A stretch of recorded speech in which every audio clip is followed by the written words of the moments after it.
Well, I heard about it because I had just finished. I heard about it because I had just finished a 1-week retreat in Hawaii with Jinju, and I honestly, from the first time I took a class from her, it was a random class. My mom and I were at Wanderlust and we weren't even signed up for hula hoop, and then the last day we were like, oh, let's try the hula hoop class. And we came and Jinju was teaching, and right away in the way she connected to the land and spirit was something that it just spoke to me in a way that I needed. I teach different movement classes and I just needed to learn from this woman. And so I had this week with her and we connected as friends and as teacher and student and as sisters, and I had just life. I had a hard year and I had traveled and had these communities of people, and when I got home to my hometown I was really scared that I was going to lose it all. I also had actually committed to stop smoking marijuana, and I had a strong commitment, and I got home to my town where there were a lot of triggers and a lot of routines and habits, and I needed something to keep me connected. And so when the 9-month journey came up, it was one of those easy decisions that I had just spent this time with her and known the feel that she brings and the spirit and the connection, and I knew that it was going to be something that would probably help me with my commitment to stopping smoking weed in British Columbia while it was going legal. It was, and even the 9 months at first, it was something that kind of intimidated me to have a weekly commitment when life gets busy.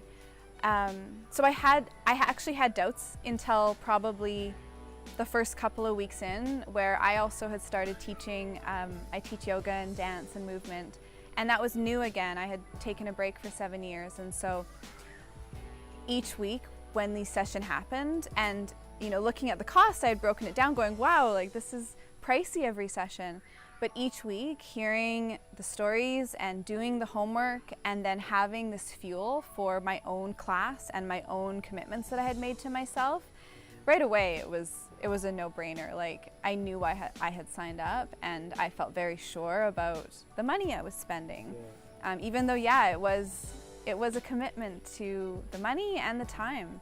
But each week I was like, oh yeah, this is why I'm doing this. And it was clear, and it gave me fuel for my own classes, and it also gave me support in a lot of different challenging life things that were happening.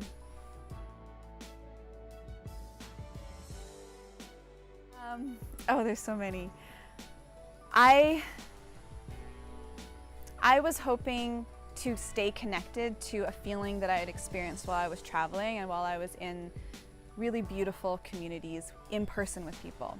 So I was really hoping to keep that, and that surprised me on a virtual journey. At first it felt like, oh, well, how can I commit to this versus my day-to-day physical life?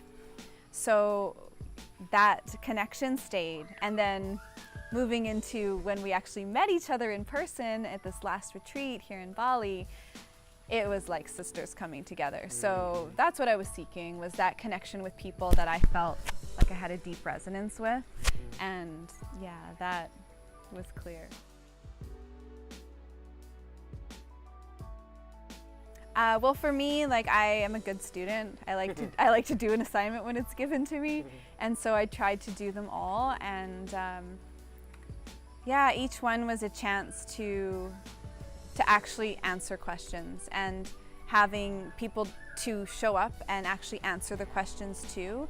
It gave me a place to be accountable to the things that I said I wanted so badly, and actually diving deep and getting to know myself in a way that without the homework, it's just life gets busy.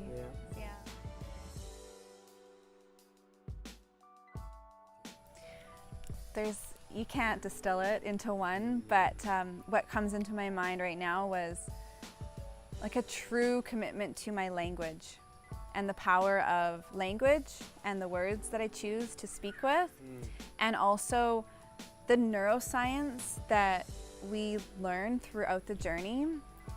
Like, for example, one thing that Jinju taught us was that, you know, patterns and habits, and I might get some of this different, but how I interpreted it was that certain patterns take, you know, hundreds of repetitions to change.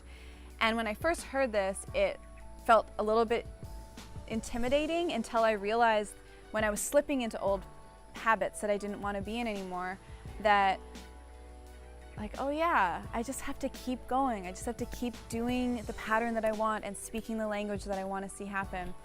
And through play and through using the tools of flow and dance and hoop and poi and all of these things that we're doing with NaiAsa, it's just coming quicker, everything. The connections and the belief and the trust and the faith, it's all just coming into a true belief versus like just the words being spoken.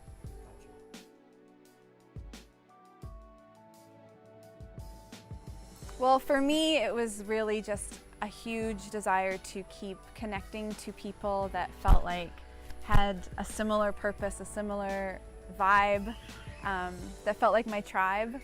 And so anyone who's missing that, who's needing that sisterhood, it blew me away that a virtual journey could do that. And